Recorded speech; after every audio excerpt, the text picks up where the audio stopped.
sad fact of life that it often takes a tragedy to spur action. That's what happened last year after the death of 22-year-old Benlan Lee. The Boston University student was one of 14 people living in an Allston home with only one working exit when it caught fire. Lee's death called attention to the issue of substandard off-campus student housing. And now, just 3 weeks before thousands of college students return to Boston, the city says it's already cracking down on the problem of these types of properties. On the outside, this rental property in Mission Hill seems fine, but inside, Deborah DiGirolamo starts going through her checklist. Top sash does not stay up. She's a housing inspector for the city of Boston, looking at everything from broken windows to carbon monoxide detectors. I already wrote that he needs to install one down this end. And sometimes exposed wires, this time from a half-completed renovation. When did they start all this? June 9th. June 9th. This is what they've done and how they left it? Yep, this is the original estimate for the construction was to be 3 to 4 days, and now we're on day 57. But that's just the latest for tenant Lou Casano and his 3 roommates. The 4 Northeastern students pay $3,300 a month and say their woes started the day they moved in last September. Doors that did not lock or close, window cages which were cut open. We had radiators which were clogged with debris. We had paint all over the walls. The floors were a shamble. Casano and his roommates sent detailed notes and pictures to the property management company, but saw little action. Except in instances where it's of an absolute necessity that it has to be fixed because it's a direct safety violation, they have not taken action on any maintenance concerns. Ultimately, Casano complained to the city, prompting a visit from the city inspector. The property management company that oversees Casano's building declined to comment, but William Christopher, who runs the city's inspectional services department, says other landlords can expect similar scrutiny. But we plan to go out to all of these apartments before the students move back to make sure that these apartments are up to par. In June, more than 20 colleges in Boston agreed to give the city the addresses of students like Casano who live off campus. Christopher says the new address database will help inspectors target overcrowding and other issues. If there's a history of the property having violations or issues, other social issues, that raises it up on the list. ISD has already hired more inspectors after the city adopted a new rental inspection law. But Christopher says, even as his department is on track to inspect 30,000 properties this year, dealing with problem landlords takes time. It takes a while to do it because of the legal system. The judges and the courts are trying to work with us, but they're held to statutory requirements as well. It was in April of last year that Boston University senior Benlan Lee was killed in a fire at 87 Linden in Allston. Lee was among 14 people living in the 2-family home. Valerie Frias of Allston Brighton Community Development Corporation believes the changes now in place might have saved Lee's life. And had the database been in place at that point, the city would have known that it was likely an unsafe building for those students and could have actually done an inspection at that point. Students make up a significant number of the residents in Allston and Brighton. It's one of the reasons why Frias takes a daily walk to look for suspect properties. She recently spotted this house with what she believes is an illegal roof deck. This building has had violations for occupancy going back to the 70s. On this afternoon, part of Frias's walk also includes a visit to what's left of 87 Linden. I was here the morning it happened. I came over and could see up in that dormer her cork board. I mean, she was about to graduate. It was her cork board with, work and notes of what she had to do probably for her classes left. It was a tiny little living space. It was not really even a living space. Lou Casano says learning about the fire that killed Benlan Lee makes him feel fortunate that he and his roommates are moving out at the end of the month, but not before taking their current landlord to court. So, is the city following through on its promise to crack down on code violations, and is it working? I'm joined now by Josh Zakum. He's a Boston City Councilor for District 8. That includes Fenway, Kenmore Square, and Mission Hill neighborhoods. And we want to say thank you and welcome to Greater Boston.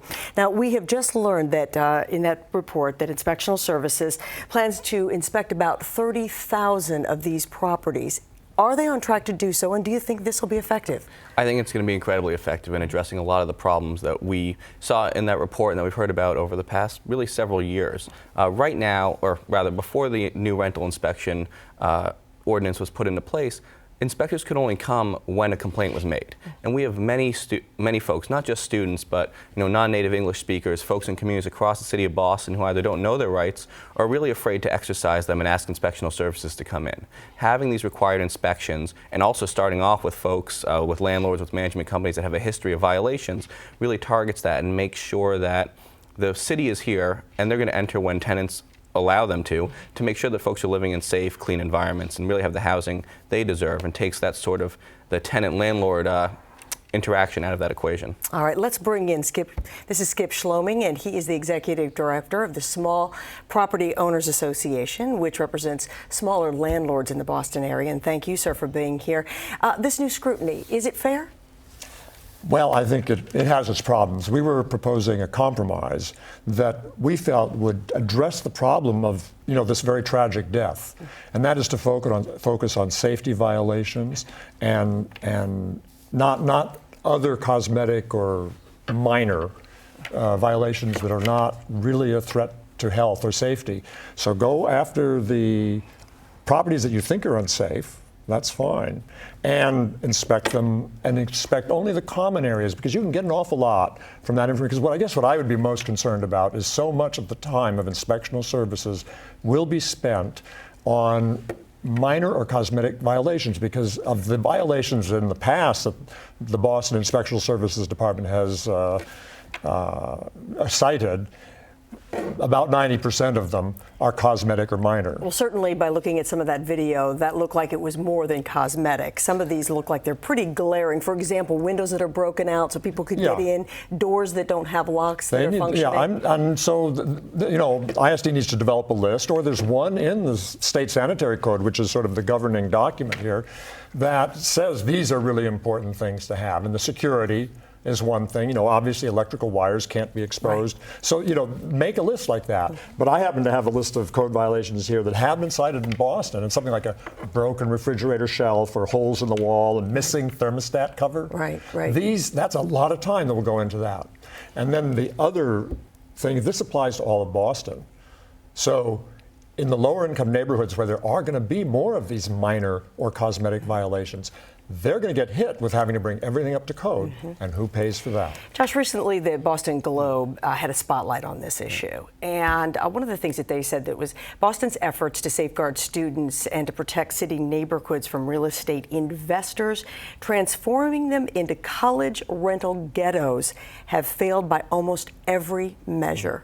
What would you say to that? Well, I'd say I certainly want to applaud the Globe and other news organizations for really shining a spotlight, so to speak, on this issue. And that has really sparked and helped us continue this enforcement push with our new Inspectional Services Commissioner, with Mayor Walsh and the City Council's focus on making sure universities are accountable to the city, telling us where their students are living, what neighborhoods, and this new inspection ordinance that's coming online right now with new inspectors, and focusing on, right now, small landlords, small property owners are not required to be inspected right now. It's folks who are owning over 6-unit buildings in our neighborhood. So these are not, small mom and pops, that sort of thing, especially in some of our student neighborhoods, especially in some of our other lower income neighborhoods, where folks really, I think, are afraid to pick up the phone and call inspectional services. Well, how did it get to this point, Josh? Because, some of the things that we saw in the video and some of the horrendous stories that we've heard, how did it get to this point? Well, I've been holding hearings, and we actually have another one coming up on Wednesday,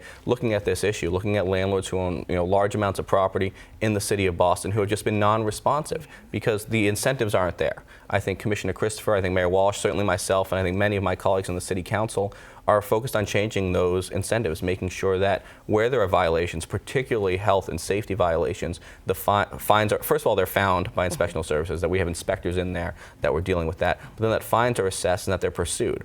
Very often folks just say it's a cost of doing business. I'll take a couple fines, a few bucks here and there. I'm making, they said $3,300 in rent in Mission Hill with four students. And that has an impact throughout the city, raising rents. That's something we hear about over and over again. It's something I think the city is in a position position to do something about, and I think we're doing it. Do you think that landlords will respond to this? I mean, will they try to make this better, or will a fine make any difference? Will they say I it's the kind of cost think of that doing when business? it comes time for an inspection, they certainly might start to kick into place on that.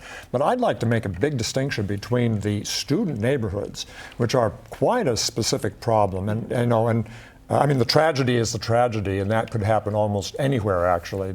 But the ordinance was initially motivated primarily by the student housing, and that's 5 or 10% of the housing in Boston, something like that. It's for the rest of the city, though, I don't think it works, and I don't think the ordinance that we have actually addresses the concerns, because there are concerns about noisy parties that are a major concern. There's a concern that's not addressed by this ordinance, and there's also the issue of needing to control the rents. But that's not what this ordinance is about. That's a separate rule called the no more than 4. But the Globe Spotlight series that motivated this, the final vote on this ordinance, was all about student housing and the overcrowding, supposedly, that goes there. Right. All right. Well, Josh Zachem and Skip Schloming, we will have to leave it right there. We thank you both for being with us today here on Greater Boston. Thank you.